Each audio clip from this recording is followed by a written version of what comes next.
What's going on, everybody? I'm back with another video, this time a disassembly video. I was speaking to Chris Goodwin, and he has so graciously allowed me to take apart his custom creation. So I don't know what to expect, but from external inspections, it seems like it's a pretty simple, easy knife to take down, but of course that could be famous last words. It better not be like my Benchmade access lock, because I don't think I'm ever going to do one of those ever again. Anyway, let's go ahead and move on with this. I think I figured out that the pivot is a T10 and these two screws on the back are T9s.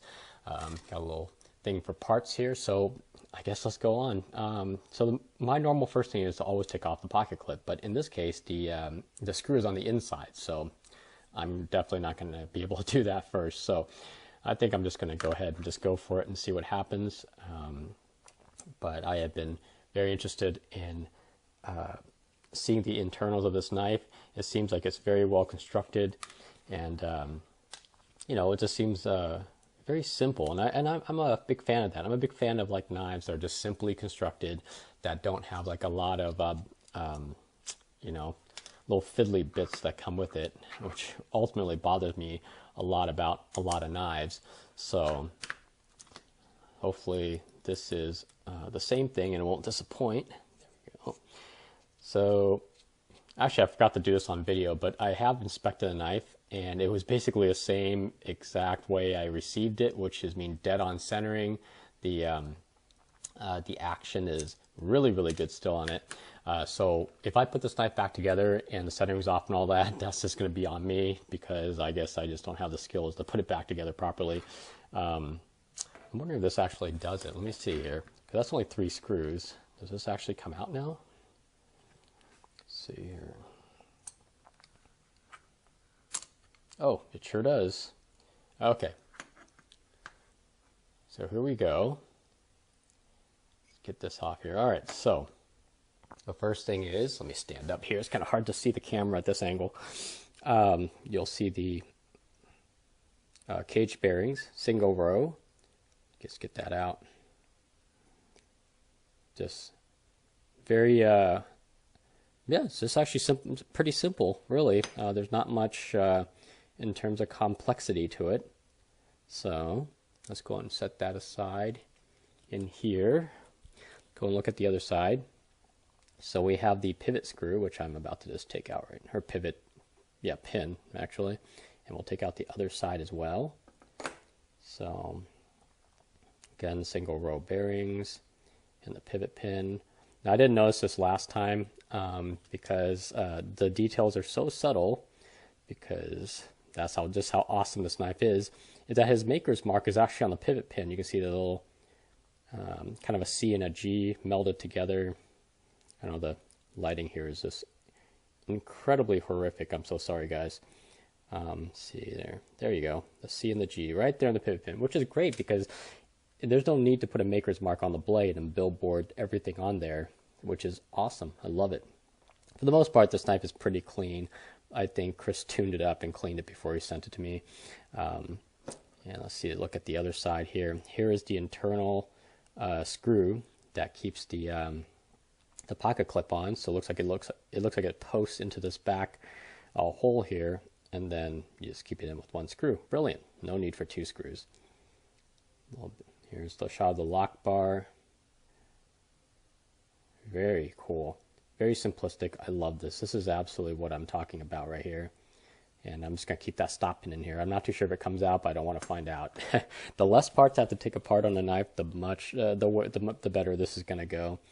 Shot of the barrel spacers, which are held in on the other side by 2 screws. Again, I'm just going to leave that the way it is. I mean, this so far has been a painless, well, actually, it's just completely painless in terms of taking it apart. Now I'm just going to give it a quick rub down while I'm in here. So we'll just clean it off here. Yep, definitely just clean all around.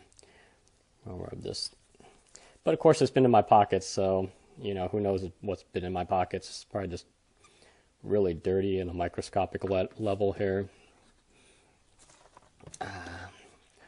I noticed that there's not much oil in here, so I'm not too sure if this even requires any oil. As Chris has told me in the past, that you know, these kind of cage bearings, you don't spin enough to actually require a lot of lube. So I may just put a dab of just Militech, not the grease, but the Militech, what is this thing here?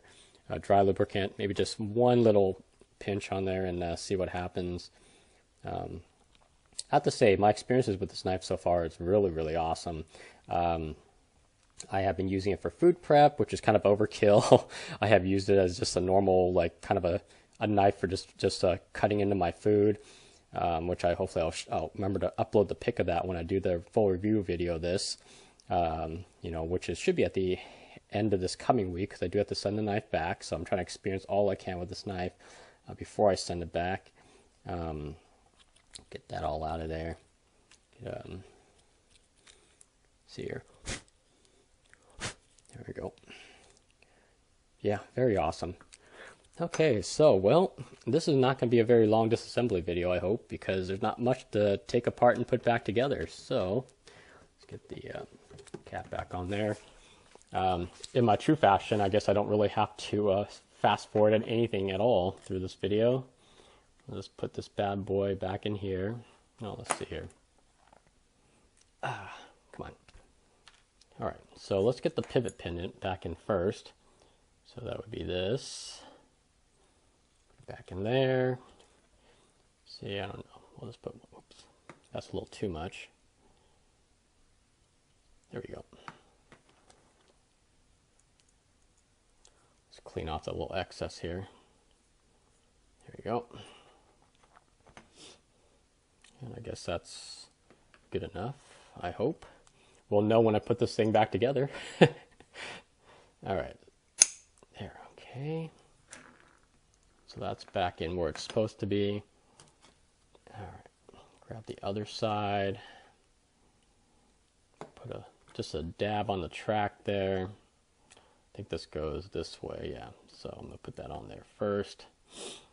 And let's see if I can line all this up here. Come on.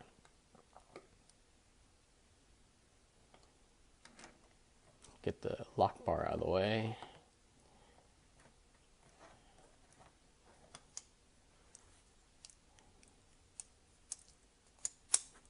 All right, so I guess because of the way it is, I'm going to put in the pivot first. So where's my T? Nope, that's the T9. Get the T10. Make sure I don't strip this, because I'm sure Chris is going to be really mad if I do. There we go. Wow, this is actually rather painless. I mean, I'll know in a second whether I got this correct or not, but get that in there. Do I not have these lined up? Oh, I sure don't. Yeah, I know what I'm doing. All right.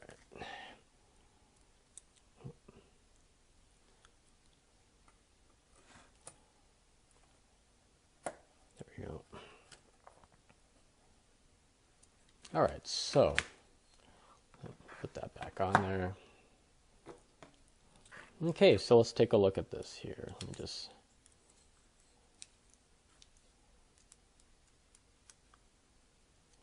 I don't know how he actually dials these in, but let's see.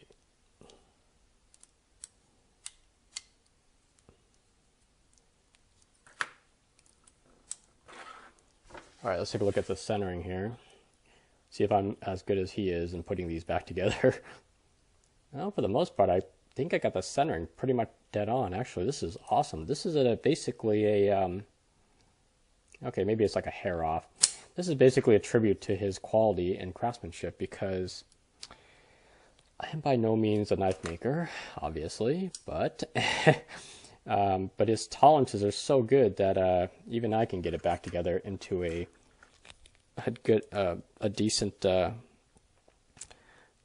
decent way here. Let me readjust the back screws here, and let's go ahead and redo the front here. It's kind of hard to do on camera. I got to look around the camera now. Plus, I don't want to scratch up scratch these up here. There we go. That looks more. Okay, so let's get the.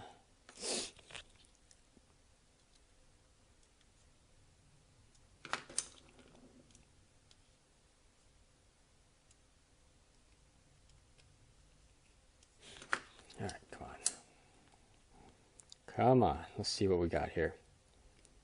Okay, that's gonna be okay. So this is ever so slightly off, and that's probably just me because I can't do this correctly. But knife is still flipping. Yep, absolutely no play involved in it. This is, so to speak, flipping awesome. I love this. This is just as smooth as the day I got it. And again, this is Chris's own personal knife, and very awesome. Look at that. So I wonder what happens if I back off the pivot just a hair here. Let's see, just a smidgen. There we go. Let's see what that does to the centering here. Actually, that puts it perfectly centered. See what happens. Nope, no play. I think this is it. I think this is where I went wrong. I just tightened the pivot a little bit too much. It's ever so slightly smoother. Oh, this is awesome. But yeah, this is an extremely kind of simple, put together knife, and I love this kind of engineering where you don't need overly complicated, overly engineered parts to make a really, really great knife. And so far that has been my experience overall, is that this is a very, very good EDC option. It has a highly functional blade, and I'm really enjoying carrying this so far. I am going to be sad to part with it, but alas, it's not my knife, and it's got to go back to its rightful owner. So again, this review of this knife will be coming the end of next week. I am going to be shipping this back to Chris. He has graciously told me that I could keep it longer, but you know, it's a real privilege to handle one of his customs, but I feel like I can't really keep it that long. But this is it. This is really truly it. The disassembly is just actually quick and painless. So if you guys ever want to know what the internals of one of his knives look like and how easy it is to take down and put back together, it's very simple. All right, questions and comments, please leave it below. Aside from that, look forward to the full review. Take care, everybody, and I'll catch you guys on the very next one.